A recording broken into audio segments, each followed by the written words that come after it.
이 책을 읽기 전과 후로 청춘이 나뉜다. 이런 말 들어보셨어요? 바로 무라카미 하루키의 대표작 상실의 시대 이야기인데요. 오늘은 이 소설이 대체 어떻게 한 세대의 마음을 송두리째 흔들었는지 그 상실의 풍경 속으로 한번 같이 들어가 보려고 합니다. 이야기의 시작은 정말 사소해요. 37살의 주인공 와타나베가 비행기에 앉아 있는데 거기서 비틀즈의 노르웨이의 숲이 흘러나오는 거죠. 근데 그 멜로디가 마치 스위치처럼 굳게 닫아뒀던 20살 무렵의 기억들을 순식간에 눈앞으로 확 불러일으킵니다. 네, 이 소설의 모든 걸 압축한 문장이라고 할 수 있겠네요. 첫사랑의 기억, 친구의 죽음, 그리고 어른이 되어간다는 것의 서글픔. 이건 그냥 단순한 사랑 이야기가 아니에요. 젊음이라는 시기를 통과하면서 우리가 겪는 그 상실에 대한 아주 통렬한 기록인 거죠. 아니 근데 대체 왜였을까요? 어떻게 소설 한 권이 시대를 넘어서 이렇게 수많은 젊은이들이 꼭 읽어야 하는 책이 된 걸까요? 그 비밀을 지금부터 하나씩 파헤쳐 보겠습니다. 이 인기를 보여주는 아주 확실한 숫자가 있습니다. 바로 600만. 이게 일본에서만 팔린 부스예요. 물론 한국에서도 이 소설이 일으킨 파장은 정말 어마어마했죠. 특히 한국에서는 이 제목이 정말 신의 한 수였다고 할 수 있어요. 원래 제목은 노르웨이의 숲이잖아요. 근데 한국에선 상실의 시대라는 이름으로 나왔죠.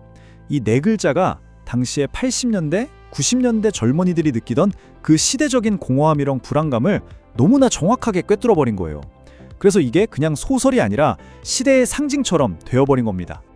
이 거대한 상실의 이야기는요, 사실 감당할 수 없는 하나의 죽음에서부터 시작됩니다. 모든 것을 산산조각낸 그 사건 속으로 한번 들어가 보시죠. 고등학교 시절 이 세 명은 정말 끈끈했어요. 주인공 와타나베, 그리고 그의 단짝 친구 기즈키, 그리고 기즈키의 여자친구인 나오코. 이 셋은 뭐랄까 하나의 완전체 같았다고 할까요? 다른 누구도 끼어들 틈이 없는 그런 완벽한 관계였죠.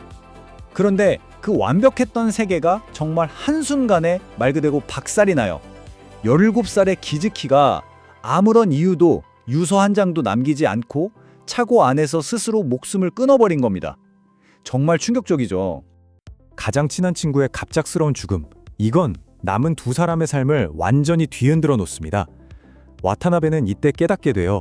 아, 죽음이라는 게 삶의 저 멀리 있는 게 아니라 바로 내 곁에 있는 거구나. 그리고 나오코는 마치 자기 자신의 일부가 기즈키와 함께 죽어버린 것처럼 헤어나올 수 없는 깊은 슬픔 속으로 가라앉기 시작하죠. 시간이 좀 흐르고 와타나베는 도쿄에서 대학생이 됩니다. 그리고 그의 앞에 완전히 다른 두 개의 세계가 펼쳐져요. 바로 나오코와 미도리. 이건 단순히 두 여자를 만났다는 이야기가 아니에요. 과거와 현재, 죽음과 삶이라는 거대한 두 갈래길에 서게 된 거죠. 조교에서 그는 우연히 나오코와 다시 만나게 됩니다. 기주키라는 똑같은 상처를 공유하고 있잖아요. 그래서 두 사람은 서로에게 끌릴 수밖에 없었죠. 하지만 그 관계는 너무나 위태로웠어요. 결국 나오코는 마음의 병이 깊어져서 그걸 치유하겠다며 깊은 산속에 있는 요양원으로 훌쩍 떠나버립니다. 바로 그때 와타나베의 그 잿빛 같던 세상에 말 그대로 총천연색으로 미도리라는 인물이 툭 튀어나옵니다. 물론 그녀에게도 아픔이 있어요. 하지만 슬픔에 무너지기보다는 오히려 거침없이 세상과 부딪히는 정말 놀라운 생명력을 가진 사람이었죠. 네, 딱 이 그림 같아요. 나오코가 과거와 죽음, 그리고 조용한 숲의 세계를 상징한다면 미도리는 정반대죠. 현재와 삶, 시끄러운 도시의 세계를 대표해요. 와타나베는 이 양극단에 있는 두 세계 사이에서 대체 어디로 가야 할지 모른 채 계속해서 방황하게 됩니다. 그리고 이야기는 결국 피할 수 없는 비극으로 향합니다.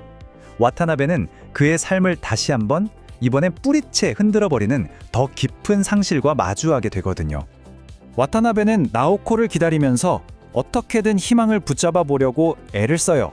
하지만 결국 그녀는 자신을 짓누르던 그 슬픔의 무게를 이기지 못하고 스스로 생을 마감하고 맙니다. 생각해보세요. 가장 친한 친구, 그리고 사랑했던 사람, 자기 삶을 지탱하던 두 개의 기둥이 모두 사라져버린 거예요. 와타나베는 그야말로 완전한 미아가 되어버립니다. 어디로 가야 할지, 아니 내가 지금 어디에 서 있는 건지조차 알 수 없는 끝없는 방황에 빠지죠. 그의 내면 세계가 완전히 무너져 내린 순간이에요. 그렇게 완전한 어둠 속에서 헤매던 그는 마지막 남은 희망처럼 미도리에게 전화를 겁니다. 그리고 수화기 너머로 미도리가 이렇게 물어봐요. 너 지금 어디야? 하지만 와타나베는 아무 대답도 할 수가 없어요. 그가 있는 것은 지도 위에 표시할 수 있는 그런 장소가 아니었으니까요. 그는 그냥 상실 그 자체의 한가운데에 서 있었던 겁니다. 소설은 바로 이 막막하고도 거대한 질문을 우리에게 던져주면서 끝이 납니다. 자, 그렇다면 이렇게 막막한 결말은 대체 뭘 의미하는 걸까요? 사실 여기서부터가 이 소설의 진짜 이야기라고 할 수 있습니다. 상실의 시대는 그냥 슬픈 이야기가 아니에요. 유령과 함께 성장하는 법, 그러니까 어른이 된다는 것이 대체 무엇인지에 대한 아주 깊은 통찰에 담고 있거든요. 네, 바로 이겁니다. 이게 핵심이에요. 소설은 우리에게 이렇게 말하는 것 같아요. 길을 잃었다는 것, 내가 어디에 있는지 모른다는 게 실패가 아니라고요.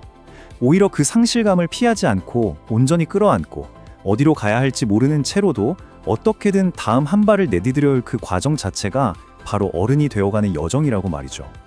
결국 이 소설은 책을 덮은 우리 모두에게 아주 날카로운 질문들을 던집니다. 순수했던 시절, 첫사랑, 친구, 우리는 대체 무엇을 잃어버리면서 어른이 되는 걸까요? 그리고 마음속에 남겨진 그 유령들과 우리는 어떻게 함께 살아가야 할까요?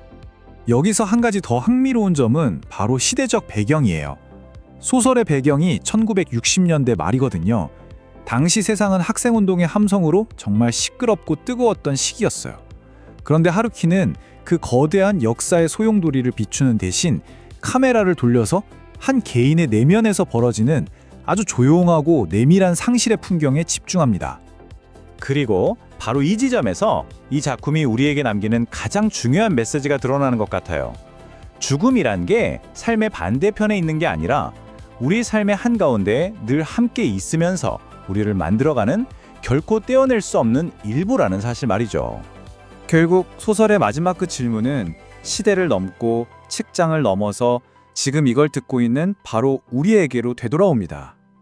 저마다의 상실을 겪으면서 때로는 인생의 어디쯤에 서 있는지 막막할 때가 있는 바로 당신에게 무라카미